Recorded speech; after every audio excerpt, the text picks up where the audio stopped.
বাসর ঘরে বসে ফুপিয়ে কেঁদে চলেছে আনিশা। অতিরিক্ত কাদার ফলে হেঁচকি উঠে গিয়েছে। গালগুলো লাল টকটকে হয়ে গিয়েছে।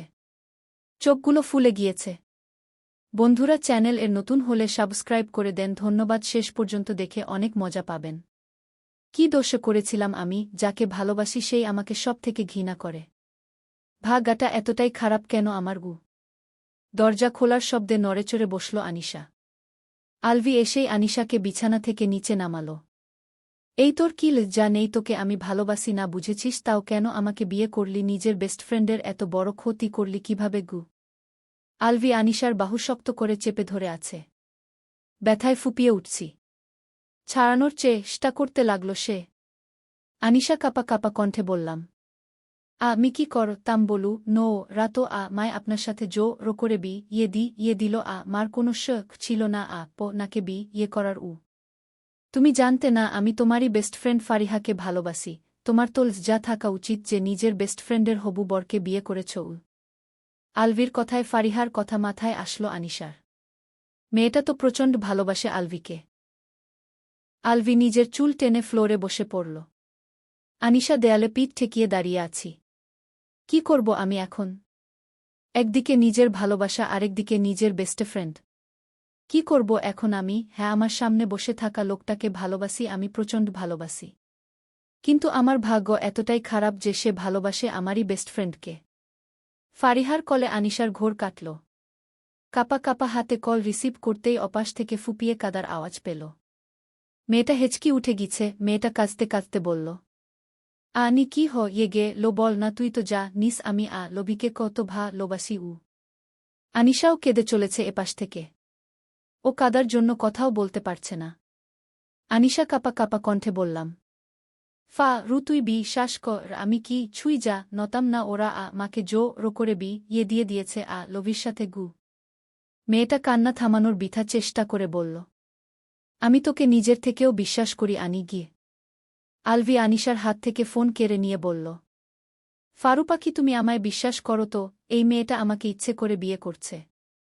আমি শুধু তোমাকেই ভালোবাসি।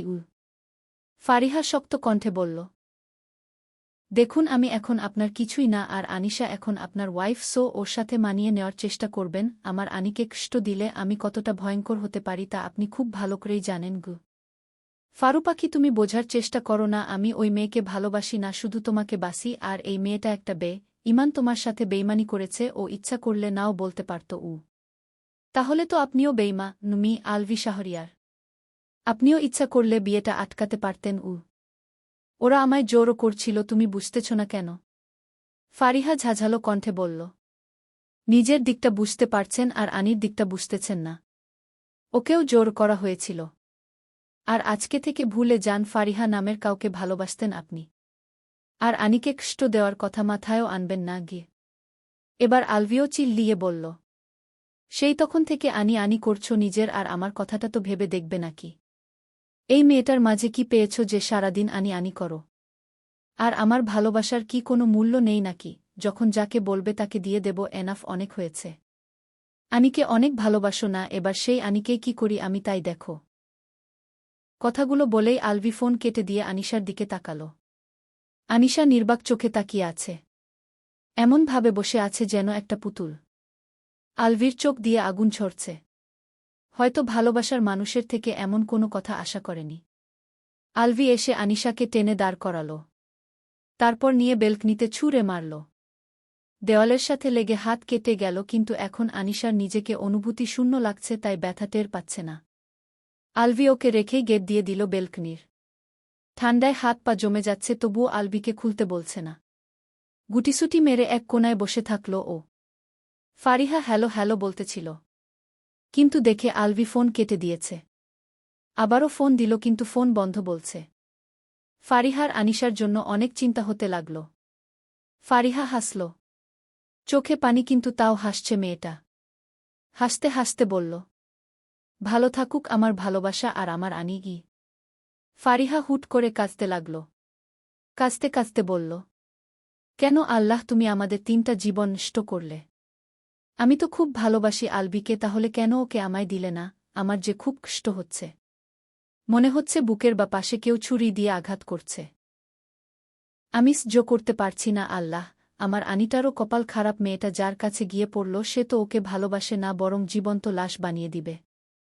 বাঁচতে দিবে না আলভি আনিকে। ও যে খুব ভালোবাসে আমায়। ও ভাবছে আনির জন্যই সব হয়েছে, কিন্তু মেয়েটা যে কিছুই জানে না। মা বাবা না থাকা মেয়েটার সুখ নেই কি কপালে। আল্লাহ আমার আনিকে ভালো রেখো। আমি ওদের কাউকে ছাড়ব না যারা এইসব কিছুর জন্য দায়ী। ফারিহা কাঁদতে লাগল। ভালোবাসার মানুষটার পাশে কিভাবে সে অন্য কাউকে সহ্য করবে। ফারিয়া চোখ মুছে ওর ফ্রেন্ড ইয়ামিনকে ফোন করল। ইয়ামিন বেচারা ঘুমাচ্ছিল। আজকেই চট্টগ্রাম থেকে এসেছে। ফোনের শব্দে লাফ দিয়ে উঠল। ফারিহার নাম্বার দেখে বিরক্তি নিয়ে ফোন রিসিভ করে বলল, ওই ফকিন্নি, তুই জানস না আমি আজকে মাত্র বাড়ি আইছি, আর তুই রাত 2টার সময় ফোন দিছিস কেন?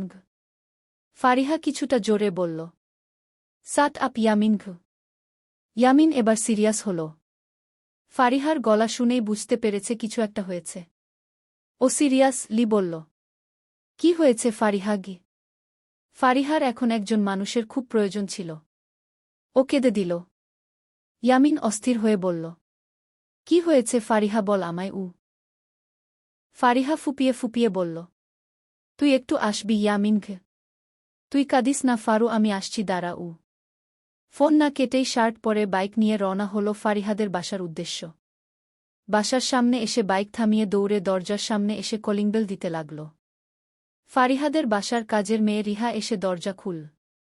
রিহা ইয়ামিনকে দেখে বলল, কিছু হয়েছে ভাইজান যে আপনি এত রাতে এখানে গি? নারে রিহা, কিছু হয়নি। ফারু কইগু? আপাত রুমে ভাইজান।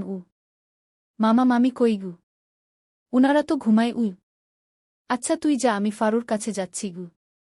কথাটা বলে ইয়ামিন দৌড়ে সিঁড়ি দিয়ে উপরে উঠতে লাগল। ফারিহার রুমের সামনে এসে দরজায় টোকা দিয়ে বলল, ফারু দরজা খোল। ফারিহা দরজা খুলেই ইয়ামিনকে জড়িয়ে ধরল। ইয়ামিন ওকে শান্ত হতে বলল। ফারিহা কেঁদেই যাচ্ছে। ফারিহাকে বিছানায় বসিয়ে বলে, কি হয়েছে ফারু, বল আমাকে, না হলে বুঝব কিভাবে আলভি ভাইয়ার সাথে কি ঝগড়া হয়েছে গি। ফারিহা কান্না থামিয়ে বলে, নারে আমি সারা জীবনের জন্য আলভিকে হারিয়ে ফেলেছি। ইয়ামিন প্রচণ্ড অবাক হল।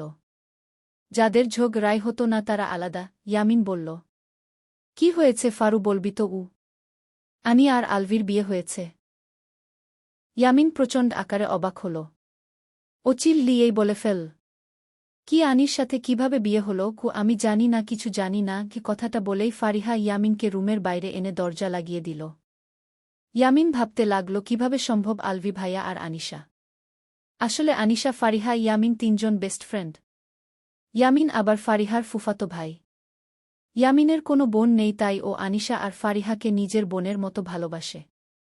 সেই দুজনেরই আজকে এই অবস্থা। ও কিছুই বুঝতে পারছে না।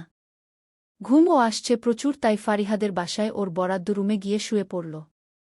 সূর্যের আলো চোখে পড়তেই পিটপিট করে চোখ খুলল আনিশা। চোখ খুলে নিজেকে বেলকনিতে আবিষ্কার করল। নিজের এই অবস্থা দেখে তাচ্ছিল্য হাসল। তার এগুলো সবেতেই অভ্যাস আছে। বেলকনির দরজায় টোকা দিল। কেউ খুলল না, হয়তো আলভি এখনও ঘুমাচ্ছেন। ভালো লাগলে সাবস্ক্রাইব করুন, পরের পর্ব দেখার জন্য একটা কমেন্ট করুন।